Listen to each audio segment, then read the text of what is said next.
As we prepare for Season 5 of the amazing build series and the release of Elatrion, we have to remember that not all hunters have access to the same gear, weapons, and especially jewels. So I'm Darcblade with a budget build for the Lance in Monster Hunter World Iceborne.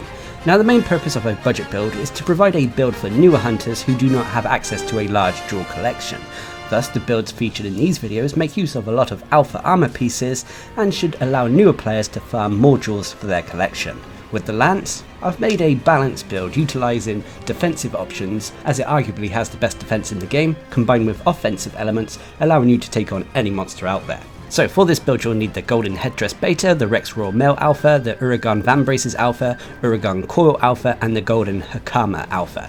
I've also got a Master's Charm 4 and for the weapon I'm using the Tigrex Lance. If you have access to augmentations, I'd recommend a health regen augmentation, affinity increase augmentation, and then an attack increase augmentation. As for the specialist tools, these are entirely down to personal preference. Now when it comes to the jewels, as this is a budget build, it's not going to use a ton of rare jewels, but there are jewel sockets nonetheless for you to play around with. Utilising some of the more common jewels, I'd recommend going for Vitality jewels for the health boost skill, Iron War jewels to max out the guard skill, Destroyer jewels to max out the Part Breaker skill, and then you'll have a jewel to play around with, to which I've gone for an Elementalist jewel, which could be considered a little bit of a rarer jewel to be honest, but this could easily be replaced, as could all of these jewels to what you have available to you. So if you've done what I've done here, you should have a build with 150 health, 100 stamina, which would be 200 health and 150 stamina. When you're on a hunt and taking all your relevant consumables, you have an attack of 757 with a large chunk of white sharpness. You have 15% base affinity, which can be 65, so long as you're attacking monster weak points that are being tenderized through clutch claw attacks first. You have no element, and when it comes to your defense, you have a strong defense of 1029 that is exceedingly strong against fire and thunder, neutral against dragon, but weak to water and ice. Now as for the skills, you have a few of them. First is Attack Boost at level 5. Attack Boost is a skill that increases the raw attack of our build, and at level 4 or above it gives us a bonus extra 5% affinity. You have Guard level 5. Guard is a skill that is essential for the Lance. Normally you want to get to at least Guard level 3 for the effects to be felt. Guard basically reduces the stamina cost as well as knockback and damage reaction when you block a monster's attack. And Guard at level 5 means that when we block an attack, our hunter shouldn't flinch much at all. Anyway, you have Critical Eye level 4. Critical Eye is a skill that increases the raw affinity of this build, and it is needed on this build to counteract the negative affinity that the Tigrex Lance comes with.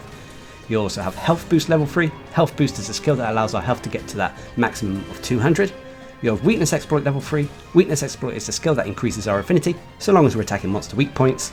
And should those weak points be tenderized through clutch claw attacks first, this increase to our affinity is even greater. Weakness Exploit at level 3 can give us a potential 50% extra affinity, and the Lance is one of the rare weapons that is highly accurate, and you can easily target weak points, making this skill very useful. Anyway, you have Part Breaker level 3, which is a combination of jewels and our armor. Part Breaker makes it easier for us to break monster body parts or sever tails and such. Anyway, you have Iron Skin level 2, a byproduct of the armor, but reduces the effects of defense down by 75% at level 2. If we were going up against a monster such as Savage Devil Joe or Acidic Glavenus, I'd strongly recommend dropping one of the jewels in favour of a defense lock jewel, making us completely immune to the defense down debuff. You also have Resentment level 2. Resentment is a byproduct of the armor we're wearing, but it is still useful in a way. Basically, when we have a red portion of health on our health bar, it will grant us increased raw attack. And finally, you'll have Non-Elemental Boost level 1 if you're using the Elementalist jewel, which increases the raw attack of our weapon so long as the weapon we're using doesn't have an element or ailment, or those said elements or ailments are hidden, as is the case with the Tigrex Lance. Anyway, you also have two set bonuses. First of all is Uragan's Ambition Guard Up. This is the main reason we're using Uragan Armor. The Shield jewel, which provides us the Guard Up skill, is one of the rarer jewels to get, and eludes a lot of people, so having it built into some of the armor is definitely useful. Guard Up basically allows us to block unblockable attacks, and granted the Lance has the Guard Up skill kind of built into one of its moves, the Power Guard move, having Guard Up applied to just our normal blocks is definitely useful with the Lance.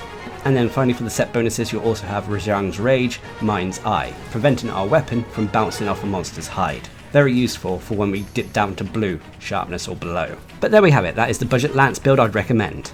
But of course every build out there comes with pros and cons. The biggest pro for this build is its guarding capabilities.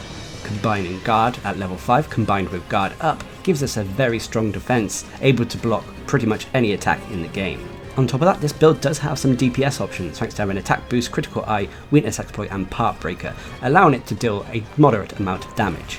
And then finally for the pros, this build can be pretty much used against any monster as it is an elementalist build, so you don't have to take into account a monster's elemental or element weaknesses. But unfortunately there are cons. The first con is unfortunately this build is a little bit low when it comes to affinity. Whilst not too much of a problem as the raw attack of this build is relatively high, it's still an issue when it comes to dealing out damage and bringing down monsters fast. And the other con for this build is unfortunately it does lack handicraft, so if you wanted to use a different weapon you would have to make changes here or there in order to make a weapon that needs handicraft work. Personally, I chose the Tigrex Lance in some respects as I prefer to use weapons with a huge chunk of white or purple sharpness over something that only has a sliver of white or purple sharpness with the Lance, as you're constantly blocking attacks and the Lance's own attacks can drain the sharpness quite quickly as well. But regardless, this is an efficient Lance build to use, which is both good in terms of offense and especially defense. So I'd strongly recommend it for any Lance players out there. So there we have it, that is the budget build for the Lance. Of course, as you farm more and more, hunters will get more weaponry and gear, as well as expand their jewel collection. When this happens, I hope the other builds featured in the Amazing Build series will come in useful. So until next time, I've been Darcblade, bringing you a budget build for the Lance in Monster Hunter World Iceborne. Hope you enjoyed the video, thanks for watching, subscribe and like for more.